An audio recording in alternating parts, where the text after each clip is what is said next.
Shock में है पूरी तरह से, है ना, आप उनको संभाल भी रहे हैं, इनके परिवार को।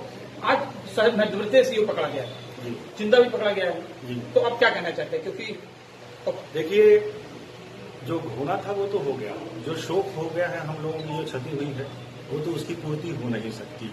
इस बारे में तो अभी कोई नहीं मैं मत व्यक्त कर सकता, वो तो लंबा चलेगा। लेकिन अगर अपराधी पकड़ में आ गया है तो ये सभी के लिए संतुष्टि की बात है। लेकिन इसको आप कहानी का अंत मत समझिए, ये अभी अब नई शुरुआत हुई है कहानी की। मुख्य अभियुक्त आपके कब्जे में आया है। अब ये देखना आप मीडिया वाले भाइयों का काम है कि सच्चाई पे पर्दा न डाला जाए। बहुत से अपराधी हैं जो जेल से भी बादशाह चला रहे हैं, ठीक। तो ये है कि इतने सुनियोजित ढंग से उसका आत्मसमर्पण हो गया कि अभी 12 घंटे पहले वो फरीदाबाद में था और 12 घंटे में महाकाल के दरवाजे में पहुंच गया। और जो पुलिस अरेस्ट करने गई है वो मीडिया को साथ लेके गई है। ऐसे एनकाउंटर कितने देखे हैं आपने और ऐसे अरेस्ट आपने कितने देखे? दिमाग वाले लोग हैं आप। पुलिस की सेटिंग है इसमें? सिर्फ पुलिस को मत कहिए। देखिए, पुलिस मेरा विभाग है, मैं पुलिस के प्रति अभद्रता बर्दाश्त नहीं कर सकता। वो देवेंद्र जी पुलिस में ही थे। पूरा विभाग कभी गलत नहीं होता।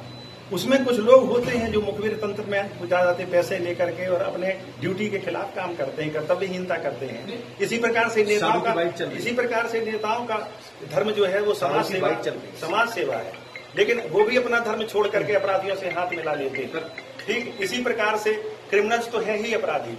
तो मेरे कहने का मतलब यह है कि नेता, राजनेता, कुछ अधिकारी, पुलिसकर्मी या विभाग के लोग, मातहत और इसके साथ साथ अपराधी जब तीनों हाथ मिला लेते हैं तो एक कर्तव्यनिष्ठ जाबाज जो बहादुर अधिकारी की दुर्दशा ऐसे ही होती है कि जिसको मारने के बाद भी पांव काट दिया जाए कुल्हाड़ी से और जिसको इस तरह से दुर्दांत मृत्यु दी जाए। सवाल यह क्या है, इसमें नेता लोगों ने संरक्षण करके उसको दिया? जैसा आपका सवाल देखिए, इतनी अलर्ट होने के बावजूद, पूरी एसटीएफ लगी होने के बावजूद, 4 राज्यों में पुलिस की भागदौड़ के बावजूद हजारों पुलिसकर्मी नाकों पे खड़े हुए हैं, हर आदमी को चेक कर रहे हैं।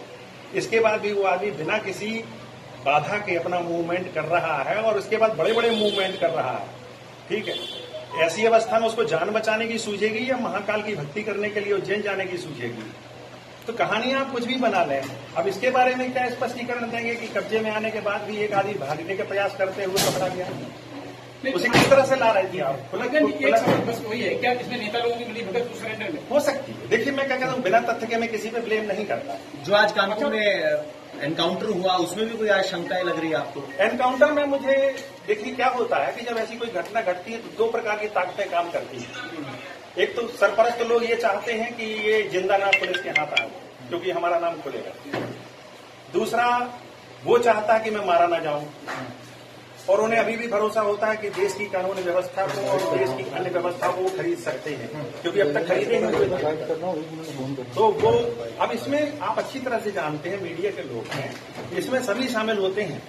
किसी एक विकास दुबे को सजा मिल पाएगी कानूनन नजरिए से? इस बात देखिए, वो कहती है ठीक हुआ मौसा जी, लेकिन मैं आपको बताता हूं कि जब मैं यहाँ आया था शोक व्यक्त करने के लिए, तो जब उनकी मैंने डेड बॉडी देखी तो अंतिम संस्कार वाले दिन मेरे मन में संकल्प आया था, हनुमान जी का सेवक हूं, मैं सन्यासी हूं, 20 वर्ष से सिर्फ सन्यास में, कि अगर 7-10 दिनों के भीतर उनकी शुद्धता होने के पहले इन सबके कुल में कोई जलदाता न रहेगा, पुरखों को जल देने वाला न, जलदाता न रही कुल को, और हमने हमारी लाज रखी। मेरा सारा धन्यवाद। डर क्यों नहीं है?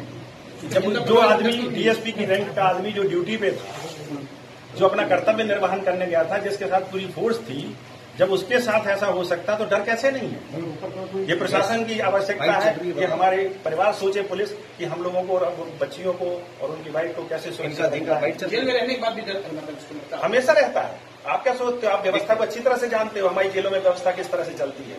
तो मैं किसी पे आक्षेप नहीं लगा रहा हूँ, मैं ये कह रहा हूँ अभी कहानी शुरू हुई है। अब वास्तविक कवरेज आपके सामने आना चाहिए कि कौन इसमें शामिल है, कौन नहीं है, और मैं चाहूंगा कि ईमानदारी से आप इसका निर्वाह करेंगे और सभी लोगों को उनके अंतिम मुकाम तक पहुंचाएंगे। तब समाज में जो ये गैंग्रीन हो गया है और जो ये रोग जो बढ़ते बढ़ते जान तक आ गया है, इस पैर को काट के अलग कीजिए, वरना आप मर जाएंगे।